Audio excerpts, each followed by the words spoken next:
రేపు కార్తీక పౌర్ణమి రోజు మర్చిపోకుండా స్నానం చేసే నీటిలో ఇది ఒకటి వేసుకొని చేయండి. ఇలా చేస్తే జన్మల దరిద్రాలు పోతాయి, కోటి జన్మల పుణ్యం లభిస్తుంది. అలానే కాకుండా శివపార్వతుల యొక్క అనుగ్రహాన్ని ఖచ్చితంగా లభిస్తుందని చెప్పొచ్చు. స్నానం చేసే నీటిలో ఇది వేసుకోవటం వల్ల ఏంటంటేనండి మంచి ఫలితం ఉంటుంది. ముఖ్యంగా ఒకటి గుర్తు పెట్టుకోండి, స్నానాన్ని ఈ విధంగా ఆచరించాలన్నమాట. కార్తీక మాసం అంటేనే పరమ పవిత్రమైన మాసం కాబట్టి కార్తీక మాసంలో చేసే స్నానానికి చాలా ప్రాధాన్యత ఉంటుంది కదండి.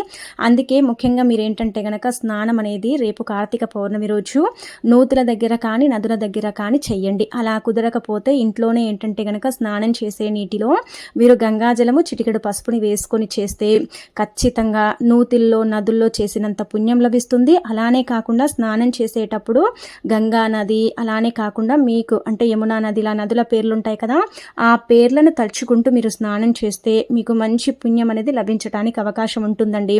ఎవరికైతే నూతుల దగ్గర నదుల దగ్గర స్నానం చేసే అంత వీలు లేదో అలాంటి వాళ్ళు ఖచ్చితంగా ఏంటంటే గనక రేపు ఈ విధంగా స్నానం అనేది చెయ్యండి. ఇలా స్నానం చేయటం వల్ల మంచి ఫలితాలు అయితే వస్తాయని మనకు శాస్త్రాల్లో చెప్పబడుతుందన్నమాట. పురాణాల ప్రకారం మన పూర్వీకులు ఇలా స్నానాన్ని ఆచరించేవారు. గంగా జలాన్ని నీటిలో కలుపుకొని చేయటం వల్ల జన్మాంతర దరిద్రాలు వదిలిపోయి కోటి జన్మల పుణ్యం వస్తుంది.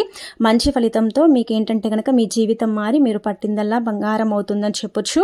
జాతక అంటే సమస్యలు, దోషాలు, ఇబ్బందులు ఇవన్నీ కూడా పోతాయని మనకు శాస్త్రాల్లో చెప్పబడుతుంది. కాబట్టి స్నానాన్ని ఈ విధంగా ఆచరించండి ఇంకా మీరు.